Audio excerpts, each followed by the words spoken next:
Raja Daud berkata, Hinematov umanaim sefet akhim kamyakat. Alangkah baiknya dan alangkah indahnya apabila semua saudara hidup rukun bersama. Terima kasih Anda sudah setia mengunjungi channel resmi kami. Silahkan like, share seluas-luasnya, dan beri komentar dan subscribe bagi yang belum. Tidak lama lagi, Gusti Pangeran Haryo Bri Cokro Utomo akan dikukuhkan menjadi Kanjeng Gusti Pangeran Adipati Aryo Mangkunegoro ke-10. Meskipun pemilihan ini tentu masih menyisakan ketidakpuasan atau bahkan menimbulkan kontroversi di antara saudara-saudara kerabat Mangkunegaran, secara khusus dari pihak Gusti Pangeran Haryo Paundrakarna yang sebelumnya kuat untuk dicalonkan menjadi pengganti dari Mangkunegoro ke-9. Sebetulnya dalam sejarah kerajaan Jawa, kontroversi seputar suksesi raja itu sudah sering terjadi. Tetapi yang menarik dalam kontroversi ini, orang mengait-ngaitkan dengan agama dari Gusti Pangeran Haryo Bri Cakrahutomo yang konon beragama Katolik. Orang bertanya-tanya bagaimana seorang penguasa Mataram Islam itu seorang Katolik. Bahkan ada komentar yang cukup panas bahwa kalau seorang pewaris tahta dari Trah Mataram itu non-muslim, sebaiknya minggir saja. Bahwa layaknya seorang penguasa Mataram muslim itu beragama Islam. Tetapi menyampaikan sebuah pandangan dengan cara yang kadang-kadang kurang bijaksana, tentu itu akan mempertaruhkan nama dari wibawa Keraton Jawa sendiri. Sejak kecil masyarakat Jawa khususnya berada di lingkungan daerah Mataraman itu tentu sangat akrab dengan tembang yang meneladani ketokohan, misalnya Panembahan Senopati sebagai teladan dari laku utama. Nulatolaku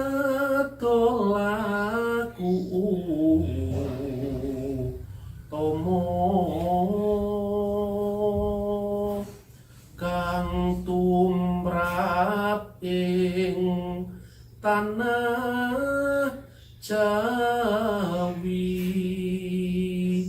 wong agung ing eksi gondo Panembahan Senopati. Ini contoh bagaimana kita harus meneladani laku utama dari ketokohan Panembahan Senopati, pendiri dinasti Mataram. Lalu saudara-saudara, jujur harus dikatakan bahwa tidak ada masalah dengan statement bahwa Raja Mataram harus beragama Islam karena memang paugerannya begitu. Namun yang orang lupa bahwa sebenarnya susah payah dari para raja Jawa untuk mengharmonikan hubungan agama-agama, secara khusus antara agama Hindu masa transisi menuju kepada Islam, khususnya berkat perjuangan Wali Songo, itu adalah sesuatu yang sangat mahal harganya apabila kita tidak melakukan evaluasi dari cara tutur kita mengenai isu-isu keagamaan. Pada masa Sultan Agung Hanyokrokusumo telah ditulis sebuah sastra yang sangat adiluhung, yaitu Sastro Gending. kalaupun Islam menjadi agama dari penguasa Mataram, tetapi yang perlu ditegaskan Islam yang seperti apa yang dianut oleh Mataram. Bahkan di dalam sebuah karya yang muncul dari masa kemudian, yaitu Babat Nitik. Babat Nitik Sultan Agung itu merupakan sebuah karya dari Keraton Ngayogyakarta Hadiningrat, khususnya pada masa Ngarso Dalem Hamengkubuwono ke-7. Dan ini juga diterbitkan oleh Direktorat Jenderal Kebudayaan Departemen Pendidikan dan Kebudayaan, proyek tahun 91-92, dan diberi kata pengantar oleh Direktur Jenderal Kebudayaan saat itu, yaitu Gusti Bandoro Pangeran Haryo Puker. Jadi ini artinya sastra keraton yang kemudian diterjemahkan agar bisa dibaca oleh kalayak ramai. Di sini digambarkan bagaimana Sultan Agung itu ingin mengulang kesuksesan dari kerajaan Majapahit yang notabene adalah Hindu-Buddha dengan wilayah Nusantara yang begitu luas. Maka dalam buku ini digambarkan bagaimana rindu ruai dari sang sultan untuk meneladani kerajaan Majapahit. Karena itu salah satu isu yang diangkat di sini adalah bagaimana mengharmoniskan hubungan antara agama Hindu dan agama Islam. Nah, disinilah pendekatan yang dilakukan adalah pendekatan batin dari hubungan agama-agama yang tentu bisa dilihat dari konsep tasawuf Islam. Jadi bukan dalam makna Islam yang sifatnya ya kalau dalam tahapan 4 jalan pendakian rohani menurut Mangkunegoro keempat itu adalah sembah rogo. Dan sembah rogo itu adalah tataran syariat. Sembah rogo puniku pakartine wong kang amagang laku. Jadi tahapan yang paling rendah. Nah, oleh karena itu hingar-bingar isu-isu agama yang sering menyeruak keluar bersamaan dengan peristiwa-peristiwa yang terjadi akhir-akhir ini di tanah air kita, tentu kita harus kembali melihat bagaimana sudut pandang para pendahulu kita di dalam mengharmoniskan hubungan agama-agama. Bahkan digambarkan dalam Babat Nitik itu ketika Panembahan Senopati itu ditunjuk di dalam visi rohani oleh Sunan Kalijogo. Tentu pada saat itu Sunan Kalijogo sudah wafat, tetapi di dalam penglihatan rohaniah itu Sunan Kalijogo menghendaki kekuasaan Panembahan Senopati itu akan abadi di tanah Jawa, dan itu direstui oleh para dewa, disaksikan oleh para makhluk surgawi, bahkan dilayani oleh para bidadari. Dan di situ digambarkan bahwa dia adalah terahnya Bathara Wisnu yang mengikuti syariatnya Kanjeng Nabi Muhammad. Nah, tentu gambaran-gambaran seperti ini mungkin asing bagi pembaca Islam atau pembaca Indonesia sekarang ini, tapi faktanya adalah seperti itu. Sehingga mungkin buku ini memang ya bernuansa mistik bahkan legenda, tetapi itulah sudut pandang orang-orang Muslim pada saat itu secara khusus, bagaimana mereka bersusah payah untuk membangun paradigma harmonis hubungan antar agama, secara khusus agama Hindu yang dianut oleh rezim yang lama pada masa Majapahit dan agama Islam yang akhirnya menjadi agama anutan raja. Nah, saudara-saudara, belum lagi kalau kita melihat perkembangan pada masa-masa kemudian.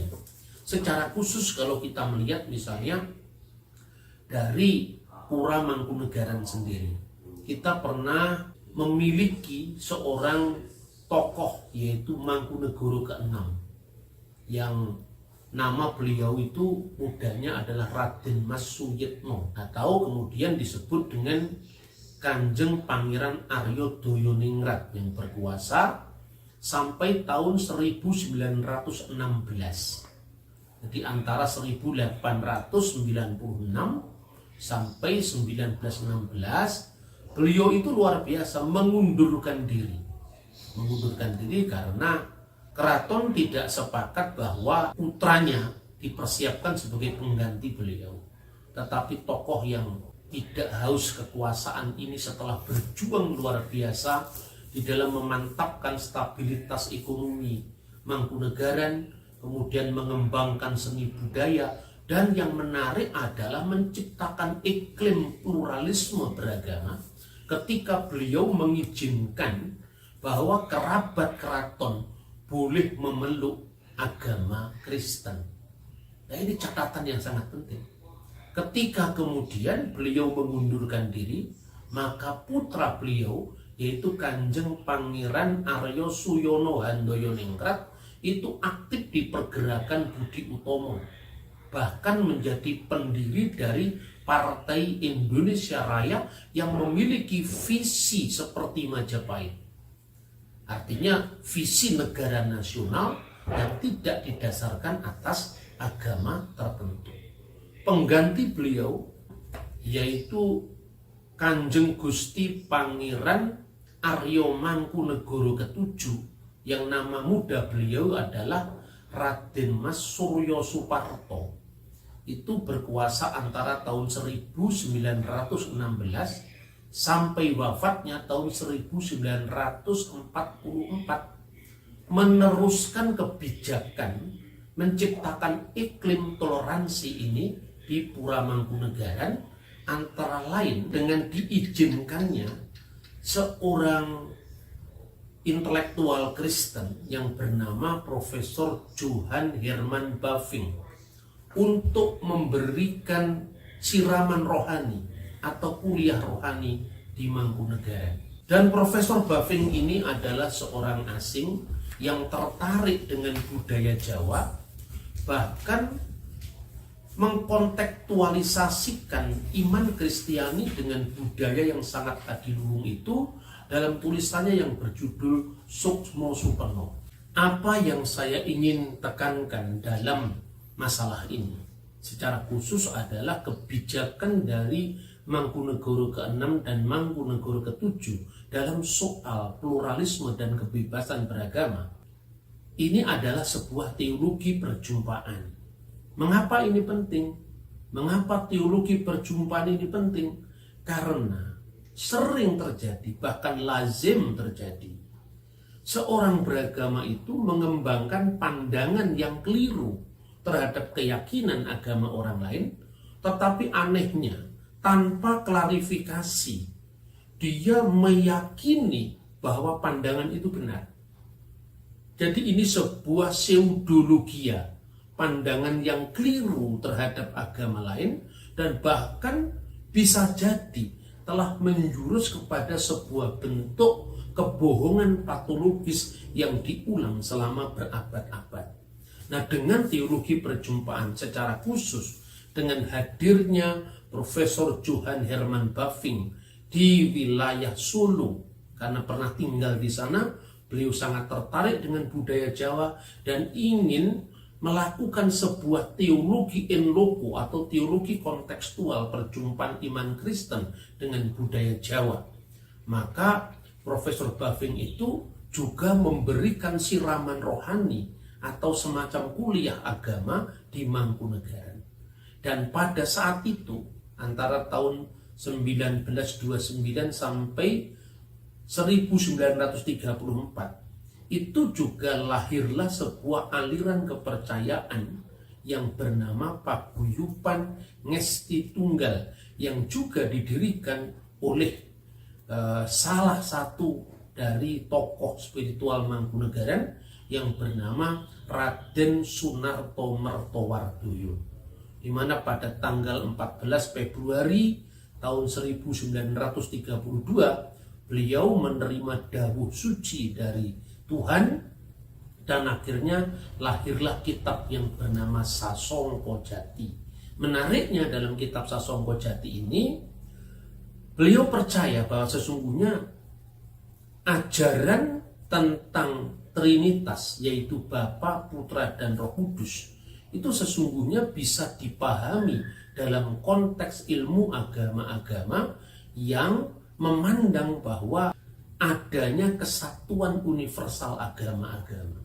Anda boleh tidak setuju tentang pandangan ini, karena bisa juga pandangan ini bagi orang Kristen atau bagi orang Muslim dianggapnya sebuah sinkretisme. Tetapi ini sebuah upaya yang mencoba untuk mengharmoniskan kutub-kutub ekstrim dalam agama-agama yang sering muncul ke permukaan dan menjadi sumber konflik. Di dalam kitab Sasongko Jati itu kira-kira digambarkan seperti ini. Dene tegese tetembungan putrane ngalah utawa Allah sang putra iku ora ateges Gusti Allah apa putra, nanging manunggale kajatene ateges sifat sihing pangeran kajupukake sanepa sihing bapa marang putrane. Jadi artinya ini sebuah capaian pemahaman yang luar biasa. Kalau biasanya iman Kristen itu disalahpahami bahwa Allah itu punya anak, ya, dan anaknya itu adalah Yesus, kemudian itu dianggap sebagai dasar untuk mengkafirkan pandangan Kristen. Tetapi di sini Raden Sunarto Mertowardoyo paham bahwa istilah anak Allah itu tidak berarti Allah itu beranak. Dan kemudian beliau menyampaikan bahwa sesungguhnya Sang Romo, Sang Putro, dan Sang Roh Suci itu paralel dengan Sukmo Kawekas, Sukmo Sejati, dan Guru Sejati yang beliau sebut sebagai Tripuruso. Itulah sebabnya pada awal dari pembicaraan saya tadi, saya mencoba untuk menghubungkan Islam yang seperti apa, yang secara dominan itu dianut oleh keraton-keraton Jawa sampai hari ini. Bahkan di dalam Babat Nitik, kita kembali kepada Babat Nitik sebagai salah satu dari karya spiritual keraton yang sesungguhnya itu sinengker, tidak boleh keluar. Tetapi akhir-akhir ini kemudian bisa diterbitkan dan bisa dibaca oleh khalayak ramai. Di situ sebetulnya digambarkan kenapa Sultan Agung itu memiliki visi seperti Majapahit yang menguasai Nusantara. Itu karena salah satunya beliau mendapatkan visi ilahi dari Kanjeng Sunan Tembayat. Secara khusus adalah Sunan Bayat ketiga yang dikenal dengan Pangeran Minangkabau. Lalu digambarkan dalam Babat Nitik itu secara khusus dalam Pupuh Dandang Gulo. Hito Sultan Luaro prihatin meneanto sehiro yuang sukmo wus pinaring ulun kiye mejang dateng siriku dan hinggawe sultan mentawis majeng sawi wot sekar kyo winejang sampun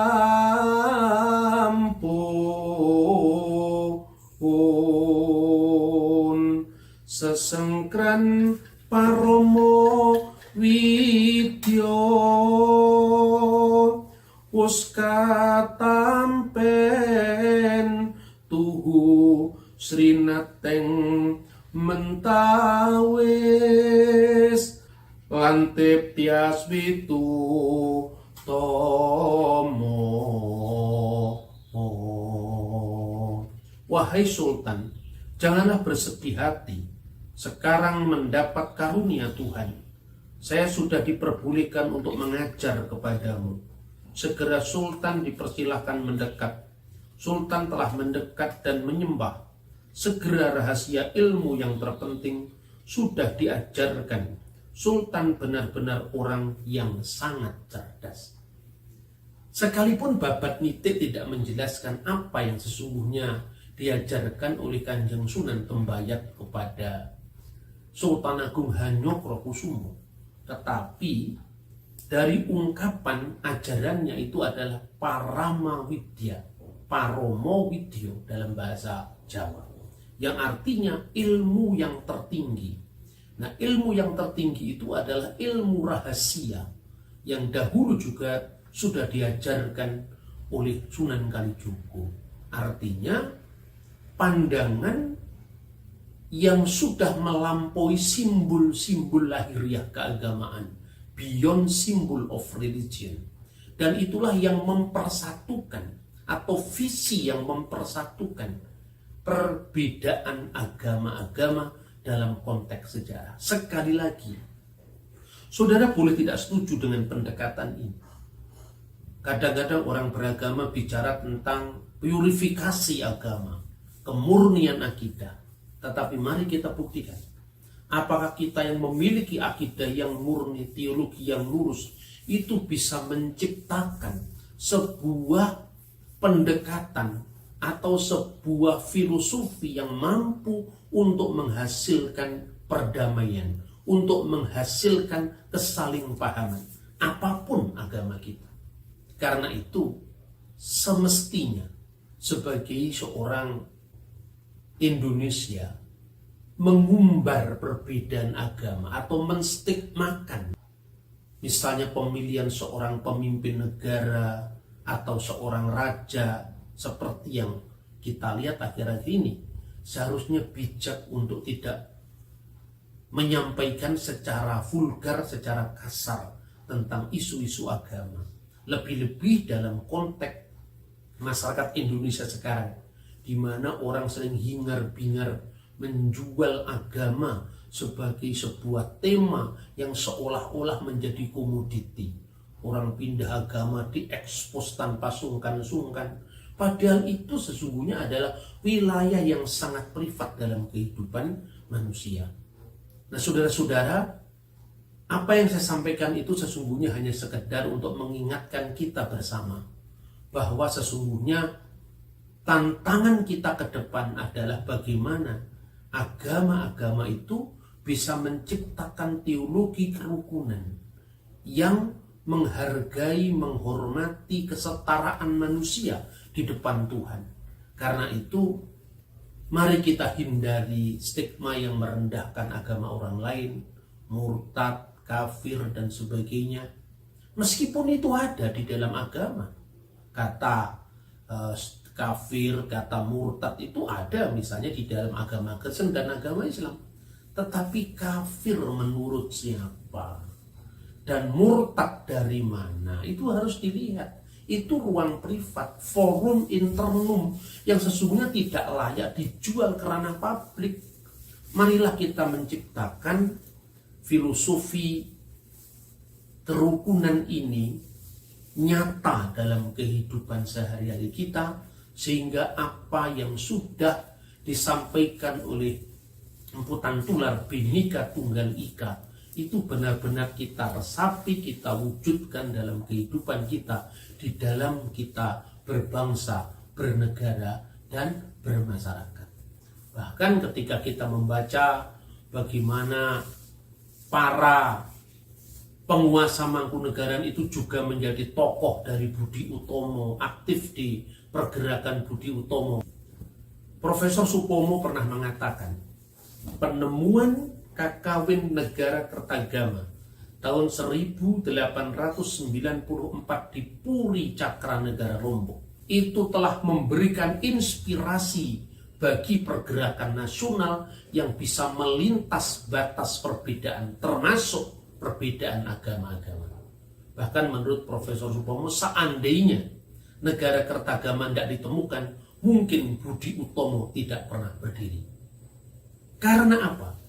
Karena dalam negara Kertagama itu jelas bahwa sekalipun Majapahit itu adalah keraton yang berbasis Hindu-Buddha, tetapi di sana ditegaskan bahwa kebenaran agama itu tidak mendua. Boleh jadi apa yang kita anggap benar menurut versi kita, itu tentu tidak demikian menurut orang lain. Dan apabila negeri ini adalah negeri yang majemuk, tentu pemaksaan paradigma yang sifatnya pribadi atau agama tertentu itu tidak bisa mendasari kebijakan negara yang sangat majemuk. Oleh karena itu, keraton-keraton Jawa, secara khusus ada dinasti Mataram Baru, itu tidak berhasil di dalam menciptakan kembali negara Nusantara seperti di zaman Kerajaan Sriwijaya dan Majapahit. Sehingga Bung Karno menegaskan kita hanya pernah memiliki 2 kali nasionalistak, 2 kali negara nasional, yaitu Sriwijaya dan Majapahit. Karena itu cita-cita Sultan Agung seperti yang diwejangkan oleh Sunan Tembayat III tentang Paromo Widyo tidak bisa dicapai oleh kerajaan Mataram Islam, termasuk Jogja, Solo, Mangkunegaran maupun Pakualaman. Tetapi itu kita bisa capai setelah kita memiliki negara nasional yang ketiga, yaitu Negara Kesatuan Republik Indonesia yang dasarnya Pancasila dan roman muka kita adalah Bhinneka Tunggal Ika.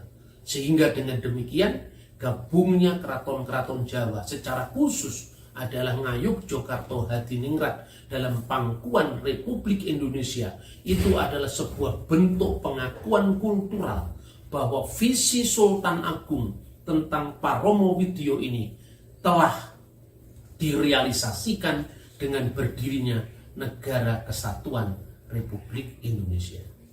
Semoga apa yang saya sampaikan ini bisa menginspirasi atau mengingatkan setiap kita untuk kembali kepada jati diri bangsa kita. Jangan pernah lelah memperjuangkan Negara Kesatuan Republik Indonesia yang berdasarkan Pancasila. Salam Bhinneka Tunggal Ika, berbeda-beda tetapi tetap satu.